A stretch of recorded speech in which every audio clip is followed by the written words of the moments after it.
بعض برادران مساوات کو پروموٹ کرتے ہیں، بعض شیعان اہل بیت جو ہیں وہ عدل کہتے ہیں. تو یہاں پر ضروری ہے کہ ہم سمجھیں کہ مساوات اور عدل کیا ہے. ہماری کتابوں میں سلیبس میں جو پڑھایا جاتا ہے کہ مساوات، عدل کی طرف اشارہ نہیں کیا جاتا. مساوات ہوتا ہے برابری. برابری کا معنی یہ ہے کہ میں نماز پڑھوں نہ پڑھوں برابر، جو عالم ہے وہ جاہل ہے وہ برابر، جو ظالم ہے مظلوم ہے برابر. لیکن جب امام زمان علیہ السلام کا ظہور ہو جائے گا، مولا کی جب حکومت آئے گی، تو مساوات نہیں عدل ہوگا. یعنی کیا؟ یعنی جو جس چیز کا، جس عہدے کا مستحق ہوگا اس کو وہ عہدہ ملے گا. یہ ہے عدل. یہ ہے عدل. یعنی جو عالم ہے اس کو اس کے علم کے مطابق جگہ دی جائے گی، عزت دی جائے گی، مقام دیا جائے گا. تو عدل اور مساوات میں فرق کرنا چاہیے. مساوات یعنی برابری، عدل یعنی جس چیز کا وہ مستحق ہے، جو اس کے اندر کوالٹی موجود ہے، اس کے مطابق امام زمان علیہ السلام اس کے ساتھ انصاف کریں گے. آگے چلیں. چوتھا نقطہ جو ہے میں پہلے عرض کر چکا ہوں کہ مختصر اشارے کریں گے. چوتھا نقطہ جو ہے وہ امام زمان علیہ السلام کی حکومت کا ہدف کیا ہوگا، کیا مقصد ہے، کس مقصد کے لیے یہ حکومت، عالمی حکومت امام زمان علیہ السلام کو دی جائے گی. اب روایات کا مطالعہ کیا جائے، خصوصاً امام زمان علیہ السلام کے ظہور سے چند ماہ پہلے کا اگر مطالعہ کیا جائے کہ کیا حالات بن جائیں گے. ظلم و ستم، ہر طرف ظلم و ستم ہوگا، قتل و غارت ہوگی اور گناہ بالکل عام ہوں گے.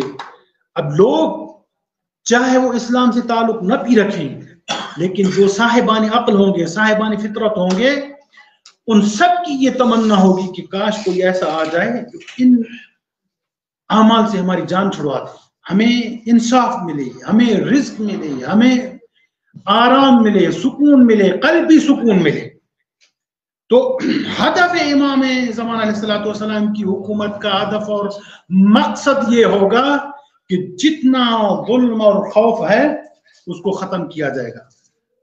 ظلم اور خوف اس طرح بھی ختم ہوگا اور عدل و انصاف کی حکومت ہوگی اور ہر انسان سکون سے امام علیہ السلام کی حکومت میں رہے گا. اور امام زمان علیہ السلام کی حکومت میں ان کے ظہور کی جو برکات ہیں اس میں سے مختصر اگر اشارہ کروں کہ زمین اپنے خزانے کھول دے گی اور آسمان اپنے خزانے کھول دیں گے.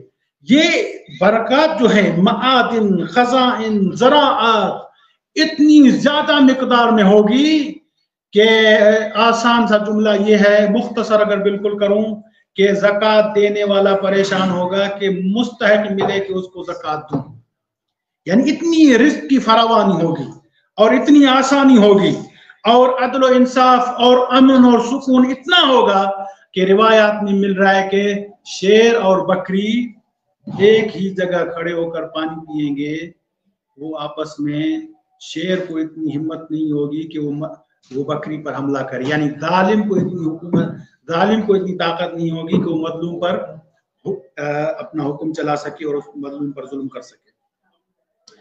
اب مختصر بس آخری نقطہ اس کی طرف مختصر اشارہ کروں گا، وہ یہ ہے کہ امام زمان علیہ السلام جب آئیں گے تو برکات، فیوضات، خداوند کی جتنی بھی برکات ہیں وہ ساری امام علیہ السلام کے ساتھ ساتھ ہوگی اور کوئی غریب فقیر نہیں رہے گا، سب ثروت مند ہو جائیں گے، سکون ملے گا اور انسان قلبی طور پر مطمئن ہوگا، امن کے ساتھ اپنی زندگی گزارے گا. آخری نقطہ وہ یہ ہوگا کہ جب امام کی حکومت عالمی ہوگی تو عالم میں تو بہت ساری لغات ہیں. اب جب امام آئیں گے تو ان کی لغت کیا ہوگی، ان کی لینگویج کیا ہوگی، رسمی لینگویج. جیسے ہم پاکستان میں اگر بات کریں تو حکومتی سطح پر یا رسمی سطح پر اردو ہے، یا مثلا عراق میں جو ہے رسمی سطح پر عربی ہے، دوسرے ممالک میں کہیں جو ہے وہ انگلش ہے، کہیں عبرانی ہے، کہیں کیا ہے. تو امام زمان علیہ السلام کی حکومت میں رسمی زبان روایات میں یہی ملتا ہے کہ عربی ہوگی. لیکن اس کا نتیجہ علماء نے یہ نکالا ہے کہ اس کا مقصد یہ نہیں ہے کہ امام زمان علیہ السلام